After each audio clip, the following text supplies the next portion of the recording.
नमस्कार दोस्तों, आप देख रहे हैं राजनीति विज्ञान क्लासेज। मैं मुकेश कुमार एक बार फिर से इस ऑनलाइन क्लास के बेहतरीन वीडियो में आप लोगों का स्वागत करता हूं, जहां पे आप लोगों को एनसीईआरटी एससीईआरटी के पाठ्यक्रम पर आधारित आप लोगों को एमसीक्यू सीरीज चलाया जा रहा है, जिसमें से प्रैक्टिस सेट 1 है। 1 में 50 क्वेश्चन है।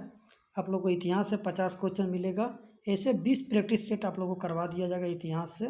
जो 20 प्रैक्टिस सेट हो जाएगा यानी 50-50 क्वेश्चन का 1000 आप लोगों को क्वेश्चन का प्रैक्टिस सेट करवा दिया जाएगा। तो आज से स्टार्ट हो रहा है जिसमें ये प्रैक्टिस सेट 1 है, जिसमें 50 एमसीक्यूज मिलेंगे आप लोगों को।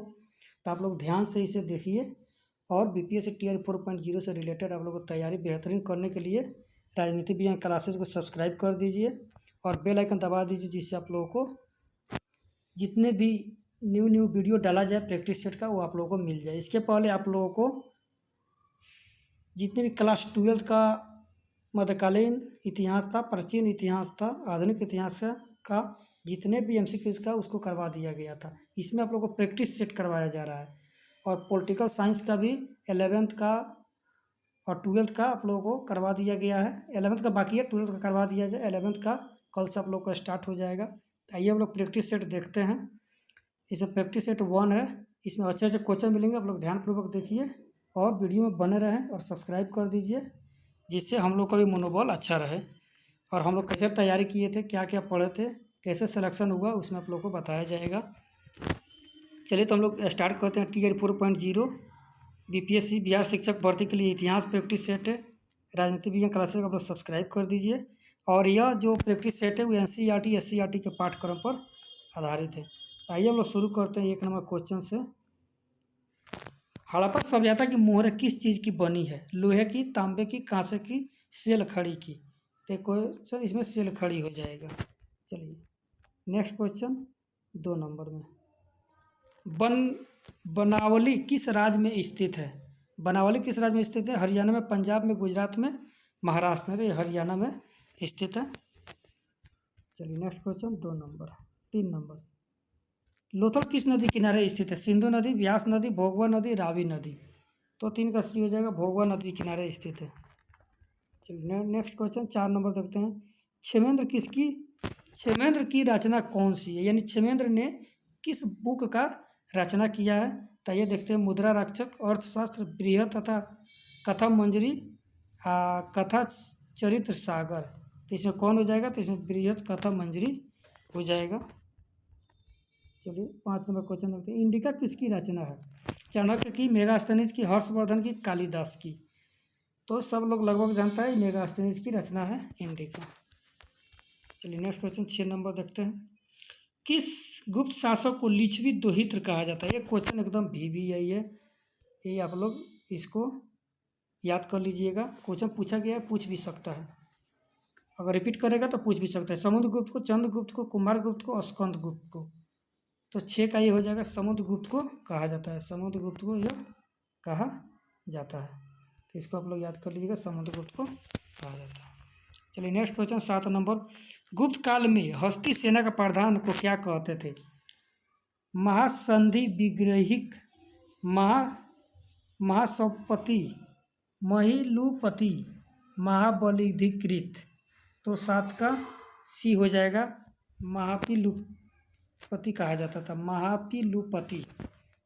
ऐसा ही क्वेश्चन आप लोग को बीपीएससी टीआरई 4.0 में जितने भी प्राचीन इतिहास है उससे क्वेश्चन ऐसा ही पूछा जाएगा। तो आप लोग ध्यान से इसे देखते रहिए। निम्न में से महिला संत थी? मीरा, अंडाल, कराइकल, इनमें से सभी? तो मीरा संत कौन कौन थी? तो महिला संत कौन थी? तो मीरा भी थी, अंडाल भी थी, कराइकल थी। इनमें से सभी हो जाएंगे आप लोग का आंसर। 9 number question. चलिए धर्म की शुरुआत किसने की थी? चंद्रगुप्त मौर्य, विक्रमादित्य, अशोक, कनिष्क? तो 9 का ये सी हो जाएगा, अशोक के द्वारा धर्म का शुरुआत किया गया था। चलिए 10 नंबर क्वेश्चन। समुद्रगुप्त की तुलना किस यूरोपीय शासक से की जाती है? ये भी क्वेश्चन VVI है, आप लोग इसे भी ध्यान से देखिएगा। हिटलर को, नेपोलियन को, बिस्मार्क को, मुसोलिनी को? तो किसको कहा जाता है? तो 10 का B हो जाएगा, नेपोलियन को कहा जाता था। नेक्स्ट क्वेश्चन 11 नंबर, सिंधु घाटी के निवासियों को किस धातु का ज्ञान नहीं था? सोना का, चांदी का, लोहा का, तांबा का। तो 11 का ये लोहा हो जाएगा, लोहा का ज्ञान उनको नहीं था। इसको लोहा आप लोग कर लीजिएगा। चलिए नेक्स्ट क्वेश्चन 12 नंबर, हड़प्पा सभ्यता किस युग की सभ्यता है? पूर्व पाषाण युग, नव पाषाण युग, कांस्य युग, लौह युग। तो 12 का सी हो जाएगा, कांस्य युग की सभ्यता जो थी हड़प्पा सभ्यता का युग था। चलिए नेक्स्ट क्वेश्चन 13 नंबर, हड़प्पा संस्कृति आधारित थी व्यापार पर, कृषि पर, पशुपालन पर, शिकार पर। तो 13 का ये हो जाएगा, व्यापार पर यह आधारित था। चलिए नेक्स्ट क्वेश्चन 14 नंबर, हड़प्पा सभ्यता के लोग उपासना करते थे, यानी किसकी उपासना करते थे हड़प्पा सभ्यता के लोग? विष्णु की, वरुण की, विष्णु करते थे, वरुण की करते थे, मातृ देवी करते थे, इंद्र की करते थे। किसकी उपासना करते थे? तो 14 का सी हो जाएगा, मैं मातृ देवी की उपासना करते थे। चलिए नेक्स्ट क्वेश्चन 15 नंबर, मौर्य वंश का संस्थापक कौन था? चंद्रगुप्त था, बिंदुसार था, अशोक था, कुणाल था। तो कौन था मौर्य वंश का संस्थापक? तो 15 का ये हो जाएगा, चंद्रगुप्त मौर्य था।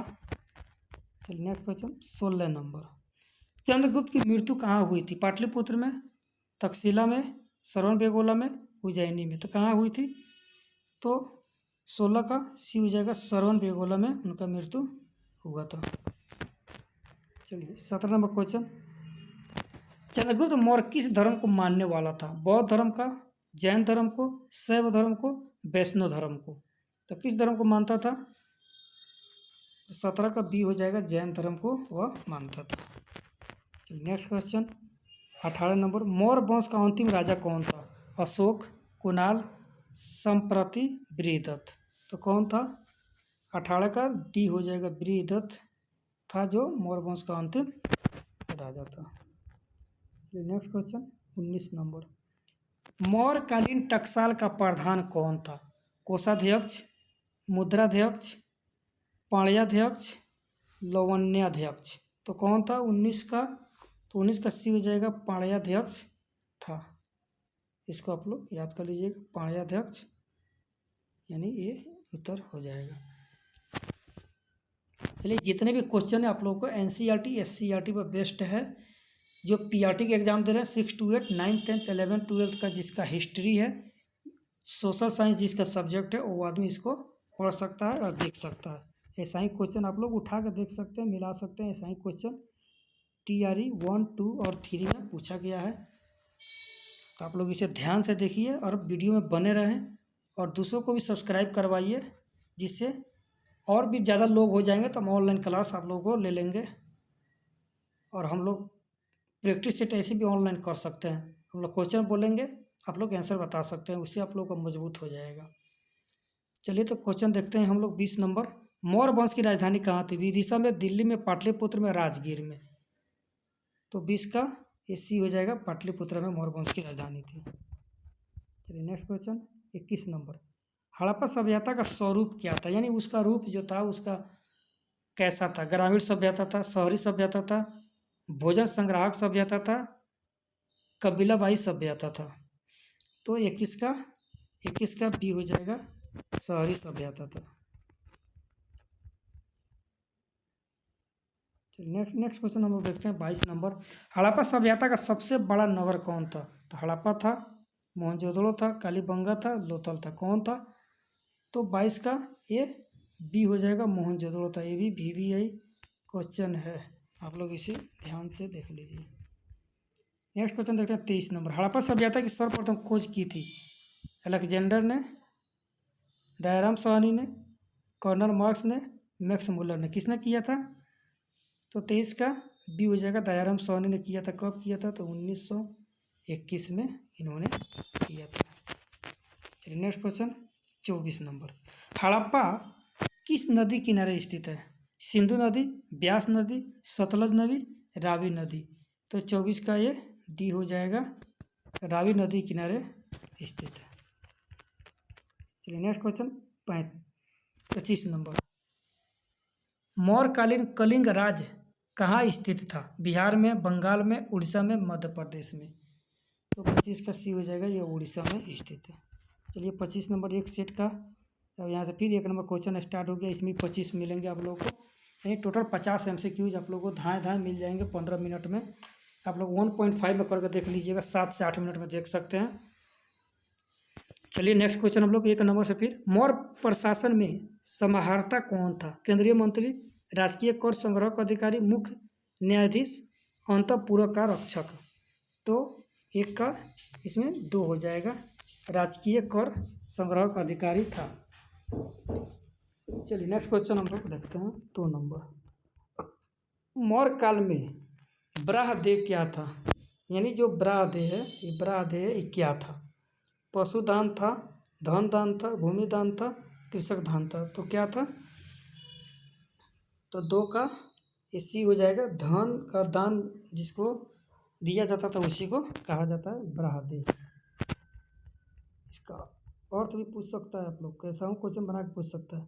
नेक्स्ट क्वेश्चन 3 नंबर, अशोक का व्यक्तिगत धर्म क्या था? बौद्ध धर्म, जैन धर्म, बौद्ध धर्म था, जैन धर्म था, शैव धर्म था, वैष्णव धर्म था। तो अशोक का व्यक्तिगत धर्म कौन था? तो 3 का ए था, वो बौद्ध धर्म से रिलेटेड थे, बौद्ध धर्म को मानते थे। चलिए नेक्स्ट क्वेश्चन 4 नंबर, अशोक ने महेंद्र संघमित्रा को धर्म प्रचार के लिए किस देश में भेजा था? ये उनके बेटा बेटी थे दोनों, महेंद्र और संघमित्रा। जापान में, मिस्र में, बर्मा में, सिंघल द्वीप में। तो 4 का डी हो जाएगा, सिंघल द्वीप में भेजा था। सिंघल द्वीप उस समय श्रीलंका का नाम था, अभी नया नाम श्रीलंका हो गया, उस समय श्रीलंका का नाम था सिंघल द्वीप। तो ये भी आप लोग ध्यान से देख लीजिएगा। अशोक किस वंश का शासक था? नंद वंश, मौर्य वंश, गुप्त वंश, चोल वंश। कौन वंश का शासक था? तो 5 का बी, ये मौर्य, अशोक मौर्य वंश का शासक था। नेक्स्ट क्वेश्चन 6 नंबर, अशोक कौन से बौद्ध भिक्षु के प्रभाव में आकर बौद्ध धर्म का समर्थक बन गया? उपगुप्त, उपाली, राधागुप्त, नागसेन। तो 6 का ये हो जाएगा, उपगुप्त के समर्थन में आकर। नेक्स्ट क्वेश्चन 7 नंबर देखते हैं हम लोग, हड़प्पा सभ्यता की सबसे महत्वपूर्ण विशेषता थी? नगर योजना, वास्तुकला, व्यापार कला, पशुपालन। तो 7 का ये हो जाएगा, नगर योजना और वास्तुकला था। तो नेक्स्ट क्वेश्चन 8 नंबर देखिए, हड़प्पा सभ्यता का प्रशासन था राजतंत्रात्मक, लोकतंत्रात्मक, नगरपालिका, गणतंत्रात्मक। तो कैसा था? तो 8 का सी था, नगरपालिका। 9 नंबर क्वेश्चन, हड़प्पा सभ्यता के पतन के कारण थे, यानी उसके पतन के क्या कारण थे? विदेशी आक्रमण था, प्रकृति के कारण था, मानवीय कारण था, उपरयुक्त सभी कारण थे। तो कौन कौन कारण थे? 9 का, तब विदेशी भी आक्रमण था, प्राकृतिक कारण भी था, मानवीय कारण था। इनमें से सभी ये हो जाएंगे, उपरयुक्त तीनों कारण इसमें का था। चलिए 10 नंबर देखते हैं क्वेश्चन, हड़प्पा सभ्यता के स्थल में स्त्री के गर्भ से पौधा निकलता दिखता है। ये आप लोगों को एकदम VVI क्वेश्चन है, नया क्वेश्चन है, आप लोग इसे ध्यान से देख लीजिएगा। बलूचिस्तान, मोहनजोदड़ो, हड़प्पा, आलमगीरपुर। तो हड़प्पा सभ्यता के स्थल से स्त्री के गर्भ से पौधा निकलता दिखता है, तो कहाँ पे? तो 10 का ये सी हो जाएगा, हड़प्पा से दिखता है। 11 नंबर क्वेश्चन, सिंधु घाटी सभ्यता के स्थलों में सर्वप्रथम किस स्थल का उत्खनन हुआ था? हड़प्पा, मोहनजोदड़ो, धौलावीरा, लोथल। तो 11 का ये हो जाएगा, हड़प्पा। 12 नंबर क्वेश्चन देखते हैं हम लोग, सिंधु सभ्यता में गोदीबाड़ा का प्रमाण कहाँ से मिला है? गोदीबाड़ा यानी लोथल से, कालीबंगा से, राखीगढ़ी से, बनमाली से। तो कहाँ से मिला है? तो 12 का ये हो जाएगा, ये आप लोगों को लोथल से मिला होगा, लोथल आप लोग याद करें। चलिए 13 नंबर, किस सिंधु सभ्यता से सूती कपड़ों के साक्ष्य मिलते हैं? कालीबंगा, रंगपुर, सूत का जेडोड़, मोहनजोदड़ो। तो कहाँ से मिलता है सूती वस्त्रों का? तो मोहनजोदड़ो से मिलता है, डी नंबर ऑप्शन इसका हो जाएगा। नेक्स्ट क्वेश्चन 14 नंबर देखते हैं, राजगिर का नगर वधु का नाम था? माधवी, अम्बपाली, किस रक्षिता सालवती। तो 14 का डी हो जाएगा, सालवती नाम था राजगिर के नगर वधु का नाम। ये भी क्वेश्चन एकदम VVI है, नया क्वेश्चन से आप लोग उसे देख लीजिएगा। किसने लिखा वास्तविक सुकर्म वह है जिसे प्रजा सुखी तथा प्रसन्न है। यानी एक कोटेशन टाइप का है, वास्तविक सुकर्म है वह जिससे प्रजा सुखी और प्रसन्न है। मेगास्थनीज, चंद्रगुप्त, बिंदुसार, कौटिल्य। तो 15 का डी हो जाएगा, इसने कौटिल्य द्वारा लिखा गया था। इनका नाम चाणक्य भी है, विष्णुगुप्त भी है। इनका 3 गो नाम है, तीनों नाम आप लोग याद कर लीजिएगा, नहीं तो नाम अलग करके भी दे सकता है। चंद्रगुप्त मौर्य के शासन काल में कलिंग की राजधानी थी तक्षशिला, उज्जैनी, तोसाली, पाटलिपुत्र। तो 16 का सी हो जाएगा, तोसाली था। चलिए नेक्स्ट क्वेश्चन 17 नंबर देखते हैं। मोहनजोदड़ो का उत्खनन किया था Dayaram Sahni, John Marshall, RD Banerjee, RS Bisht. तो 17 का सी हो जाएगा, RD बनर्जी ने किया था। चलिए 18 नंबर क्वेश्चन। मोहनजोदड़ो किस नदी किनारे बसा हुआ था? सिंधु नदी, रावी नदी, झेलम नदी, चेनाब नदी। तो 18 का ये हो जाएगा, यह सिंधु नदी किनारे बसा हुआ था। नेक्स्ट क्वेश्चन 19 नंबर देखते हैं। मोहनजोदड़ो किस भाषा का शब्द है? हिंदी भाषा, सिंधी भाषा, किस भाषा का शब्द है? तो हिंदी था, सिंधी था, उर्दू था, फारसी था। तो कौन भाषा का है? तो 19 का बी हो जाएगा, सिंधी भाषा का शब्द है। नेक्स्ट क्वेश्चन 20 नंबर देखते हैं। लोथल कहाँ स्थित है? गुजरात में, पश्चिम बंगाल में, राजस्थान में, पंजाब में। तो लोथल किस जगह स्थित है? इससे क्वेश्चन आप लोगों को पूछा गया है, यह गुजरात में स्थित है। चलिए किस कालीबंगा भारत के किस राज्य में अवस्थित है? हरियाणा में, पंजाब में, राजस्थान में, गुजरात में। तो 21 का सी हो जाएगा, राजस्थान में। जितने भी कालीबंगा है, मोहनजोदड़ो है, धौलावीरा, ये सब याद कर लीजिएगा कहाँ कहाँ स्थित है, इससे क्वेश्चन आप लोगों को बनते हैं। 22 नंबर क्वेश्चन। गंदे पानी की निकासी की समुचित व्यवस्था सर्वप्रथम किस सभ्यता में देखने को मिलती है? सिंधु घाटी सभ्यता, मिस्र की सभ्यता, रोमन की सभ्यता, चीनी की सभ्यता। ये क्वेश्चन एकदम मोस्ट VVI है, इससे आप लोग देखिए। तो 22 का ये हो जाए, सिंधु घाटी सभ्यता में गंदे पानी की निकासी के लिए समुचित व्यवस्था किया गया था, नाली का वहाँ पर बनाया गया था।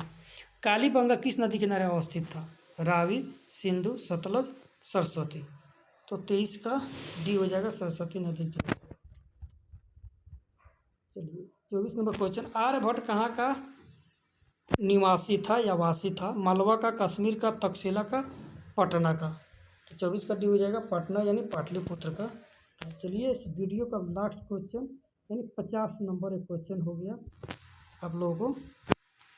द्वितीय नगरीकरण के नगरों को क्या कहा जाता है? ताम्रयुगीन नगर, कांस्ययुगीन नगर, लौहयुगीन नगर, इनमें से कोई नहीं। तो 25 का सी हो जाएगा, लौहयुगीन नगर कहा जाता है। तो देखिए आप लोगों का कितना समय लगा, 18 से 19 मिनट लगा, और 19 से 20 मिनट में आप लोग 50 क्वेश्चन रिवीजन कर लीजिए।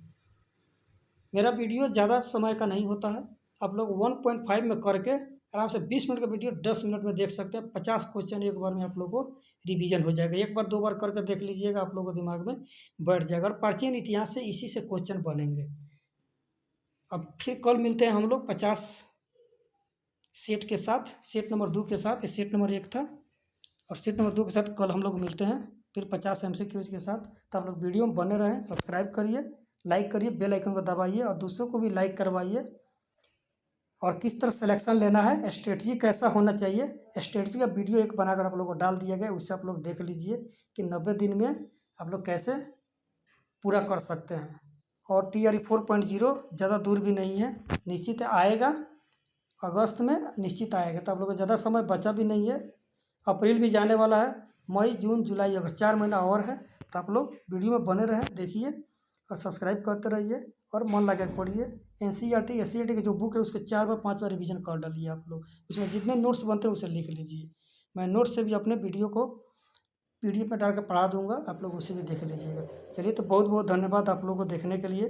फिर कल हम लोग मिलते हैं नेक्स्ट वीडियो के साथ, इसी उत्तेजना के साथ, उत्साह के साथ। चलिए बहुत बहुत धन्यवाद, जय हिंद।